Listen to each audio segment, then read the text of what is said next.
welcome to Lumberjack Impact. I'm your host, Blake Neubauer. Lumberjack Impact is the show where we highlight the amazing faculty here and explore all things that make SFA great. My guest today is an assistant professor of English and creative writing at Stephen F. Austin State University. She also serves as the editor-in-chief and faculty advisor for REAL. Ladies and gentlemen, my guest today, Dr. Bridget Adams. Thank you so much. I know you're very busy, so thank you so much for taking time out of your schedule and coming here. So, REAL, BFA programs, if you could give us a brief summary of what that is, how would you describe it? Yeah, so our BFA program, that's a Bachelor's in Fine Arts and Creative Writing, it was until last year the only one in Texas. So we can't claim that title anymore. There's a new one. But We're the first, though. We were the first. Yeah, and so the BFA is, it's a concentrated degree in creative writing where you're working intensively as a writer and as a creator. You finish your degree with a thesis, which will be a book-length work, novel, short story collection, poetry collection. The students work very closely with the professors in the department to put that together and work on it for a significant amount of time. They also work in workshops. They do a lot of fun things. I could talk about it forever. There's a lot of really exciting student engagement. They have their own clubs that they put together, like Words of Art, which maybe we can talk about later. They work on the undergraduate literary magazine, which is Humid, and that's distributed at SFA. But since I came here, we've had our literary magazine, REAL, which is international. So it publishes folks from all over the world. It kind of fell away a little bit during the pandemic because of various changes in 2020. So when I began working at SFA, I got the opportunity to revamp and relaunch REAL, which is great. That literary magazine has been in existence for many years, I think since the 70s at least. So it's got a rich history. It's published a lot of cool writers. It's been really exciting to work on bringing that back to life. So much of the work is done by the graduate students at SFA. So we also have a graduate program, a master's in English, that has some different focuses. You can focus more in creative writing or in English lit. Several of the graduate students have been a huge, huge help in putting that together. So it's really exciting. And REAL, we have a dedicated space. We do publish folks from all over, but there's a dedicated space in the magazine for an East Texas writer because we want it to be connected to this area and to the writers and creators who are local as well.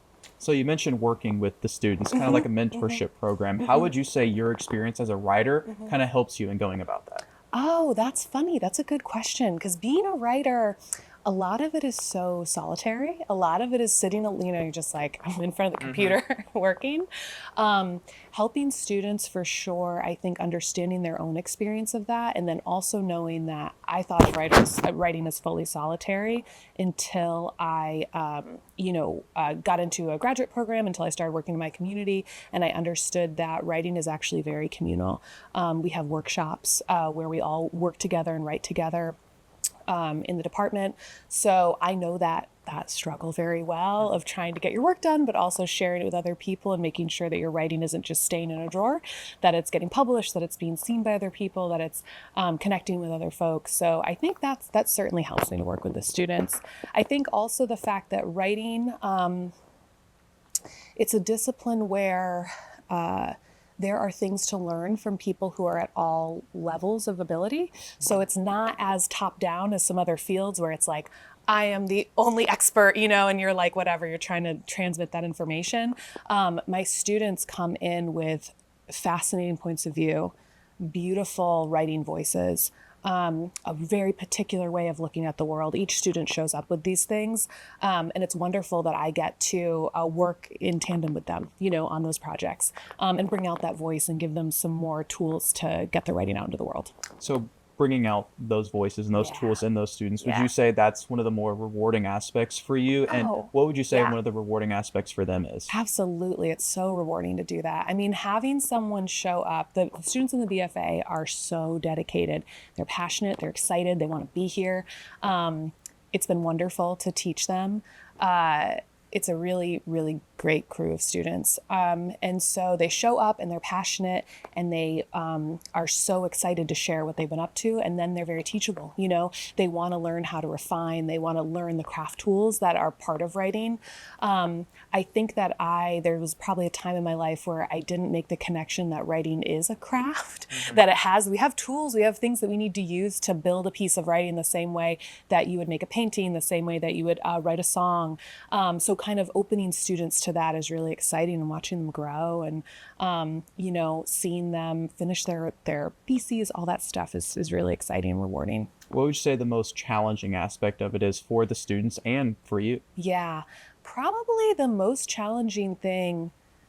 I mean, I'm thinking about this. We are in our right before finals week. It feels like managing everyone's time, making sure that you have the time and the dedicated time, because like I was saying before, there is a part of writing that is solitary and just sitting in front of your computer, you know, or however you write, mostly computer. Some people are still using their notebooks, but yeah. So that feels like the most challenging piece, making sure that you can get yourself into that creative space that's open and flexible, and that isn't just thinking about deadlines and thinking about all the more you know, structured things you have to do with your day. So I think one thing that's really nice about a BFA is that that time is built into your degree. So it's part of the work you're doing. It's not like your writing is this extra thing you do on the side. It's your focus.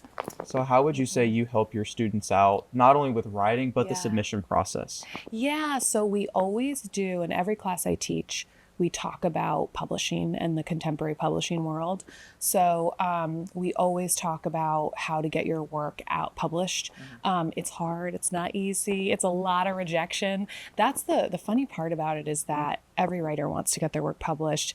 And you know, a lot of it is talent, but a lot of it is just being able to withstand the rejection that comes from submitting things, because there are a lot of talented people out there. So I always share with them resources to get to literary magazines. Part of working on Real and working on Humid, both our Humid, which is our on-campus literary magazine, and Real, is that it both professionalizes students. Humid is an internship, so that they can understand how literary magazines work and publishing works, which is the huge like lifeblood of our field. But then on top of that, it gives students an inside look at what might happen to their work when they submit it, how it might be processed, how it might be moved through readers, and go up the chain and all that stuff. So we make sure that we share that with all our students. You mentioned earlier how Real was kind of in a hiatus for a while. What was the process of bringing Real back? Yeah, I mean, I was so supported by the department, and I'm so grateful for them. You know, our chair, Dr. Tasker Davis, really helpful. The graduate students, so helpful. The process started with, we needed to come up with an identity for the magazine and kind of like relaunch that. And again, making sure that it had that East Texas flavor to it was very important.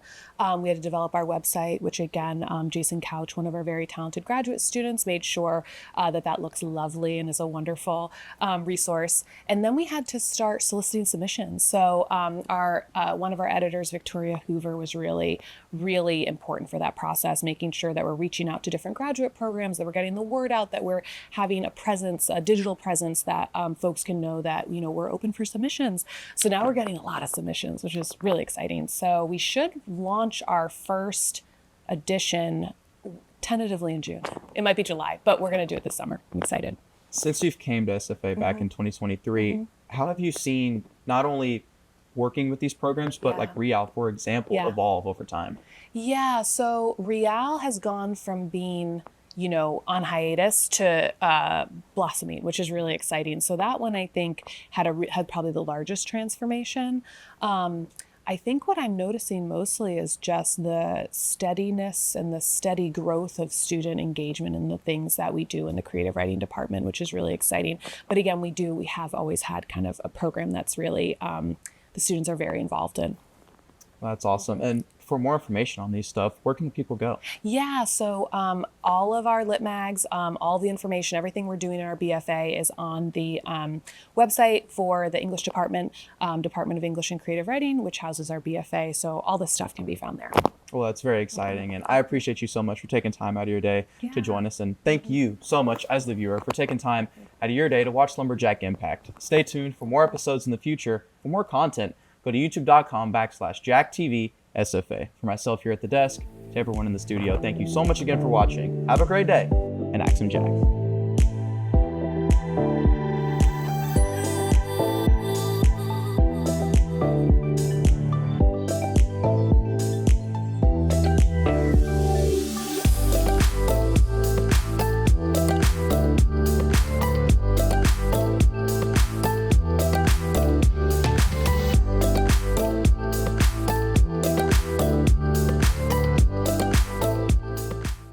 This program is brought to you by the Department of Media and Communication at Stephen F. Austin State University.